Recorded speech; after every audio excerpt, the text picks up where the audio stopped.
E Alagoas é o estado do Nordeste onde mais foram registrados incêndios por sobrecarga de energia no ano passado, de acordo com a Associação Brasileira contra os Perigos da Eletricidade.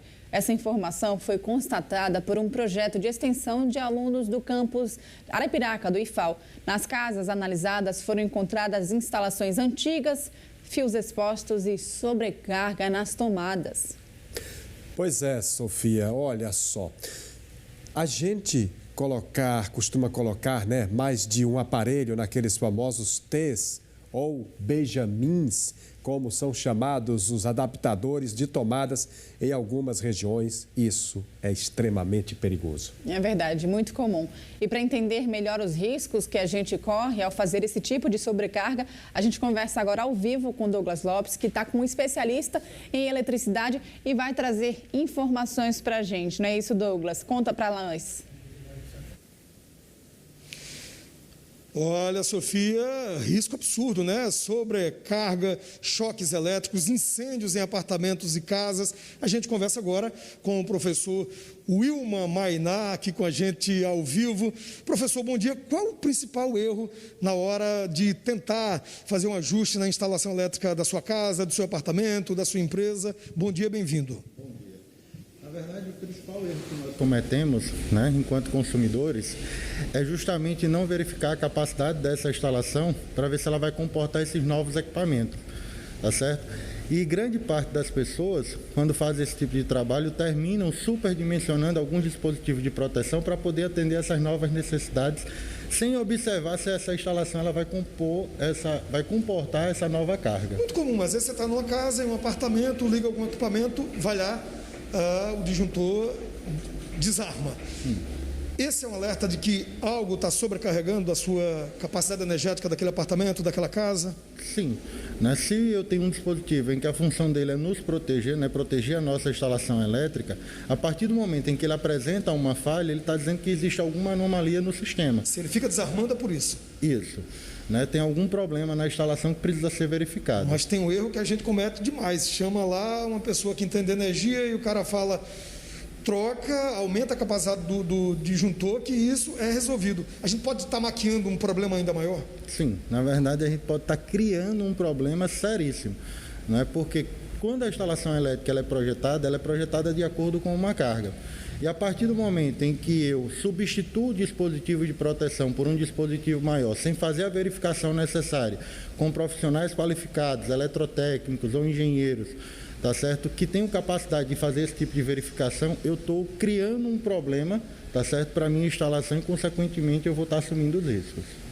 E a gente vê, infelizmente, muito comum, viu aí nos últimos meses, pessoas que morrem de choque elétrico. É falta de cuidado?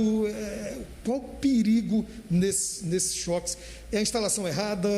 É quem foi lá tentar trocar aquele equipamento não tinha essa capacidade técnica, o conhecimento para isso?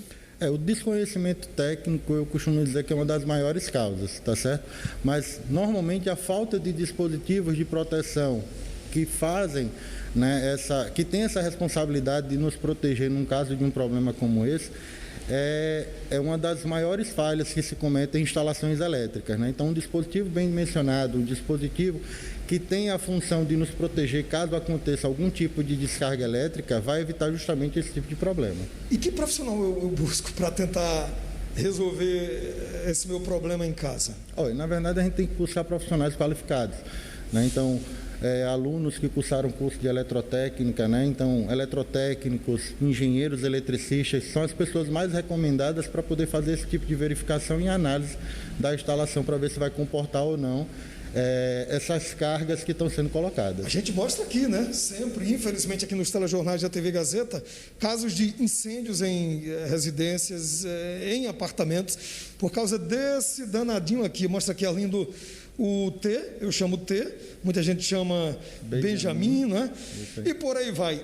Segura, a criança é sua. Professor, qual o erro em ter um T desse em casa, um Benjamin no apartamento? Que erro a gente comete mais que pode ocasionar um grande problema?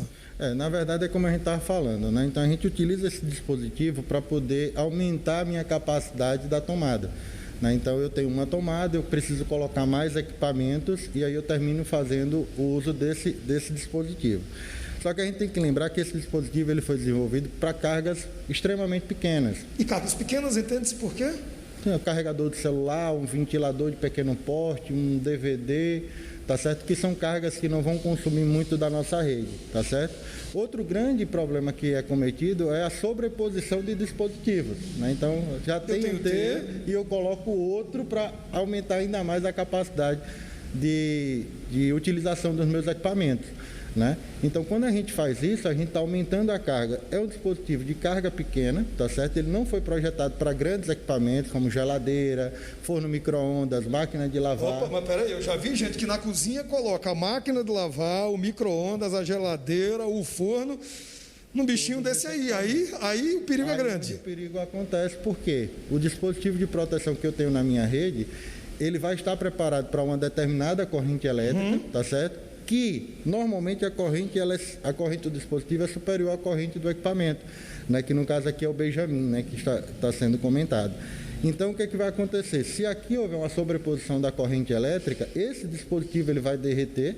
Se chegar ao ponto de haver aqui um curto-circuito e o dispositivo está preparado para desarmar, ele vai acionar automaticamente. Se não, vai acontecer uma simples fagulha. Dependendo do ambiente, isso pode causar um incêndio. E tem outro risco ainda maior. A gente, muitas das vezes, compra o Benjamin, que não é certificado, né? Também tem essas situações, né? Na verdade, eu costumo dizer o seguinte, o uso desse equipamento, na verdade, ele não deveria acontecer, né? Se eu tenho a necessidade de ter mais equipamentos na minha instalação, o ideal seria que eu aumentasse a minha capacidade da instalação com o auxílio de um profissional certificado e qualificado, tá certo? Como eu havia citado, um eletrotécnico, um engenheiro eletricista, para que ele pudesse fazer essa verificação e aumentar essa disponibilidade. Choque elétrico é evitável, problemas dessa natureza também são problemas evitáveis, é buscar um profissional e não tentar fazer, eu vi lá na internet, eu sei mexer aqui e pode trazer um problema sério. É verdade, a internet ela tem essa facilidade, né? Então ela tanto pode trazer informações corretas como informações incorretas. Então, o ideal mesmo é a gente buscar uma pessoa que tenha qualificação, porque eletricidade eu costumo dizer que é algo que a gente não vê, a gente só sente, e quando sente pode ser tarde demais. Pode ser fatal. Isso aí. Né? Então, o senhor, enquanto professor aqui, qual a principal queixa que os alunos chegam e dúvida com relação ao senhor? Professor, instalar isso aqui, como é que eu faço? Não, na verdade é aquela coisa, à medida em que eles vão participando dos nossos cursos, né, seja os cursos de eletricista, como os cursos também de qualificação técnica, né, as dúvidas em relação às instalações, elas vão ser sempre frequentes, né? Mas à medida em que eles vão adquirindo conhecimento, isso vai ficando mais claro no entendimento deles. Tem uma frase que fala assim, com energia não se brinca, e é verdade. Isso. Na verdade, eu costumo dizer para os meus alunos que com eletricidade a gente tem que ter sempre um receio. Isso eu não estou querendo dizer que ele não tenha confiança no trabalho que ele está fazendo, mas que ele tem que entender que ele está trabalhando com... o trabalho que ele executa é algo que ele não consegue ver, ele só consegue sentir. Então, quanto mais medo ele tiver daquilo que ele está fazendo, mais seguro ele vai estar, porque ele vai estar utilizando equipamentos de proteção, vai estar utilizando instrumentos de aferição que vão dar esse suporte técnico para ele executar um trabalho de excelência. E para a gente fechar, se eu não manjo nada de eletricidade, eu não vou na internet buscar como resolver tal pendência, eu tenho que buscar um profissional para não ter problema, não levar um choque, não ter incêndio na minha casa. Na verdade é aquela coisa, se tem as dúvidas, né, aproveita a estrutura que existe, né? Hoje o Senai está aqui de portas abertas para qualquer pessoa.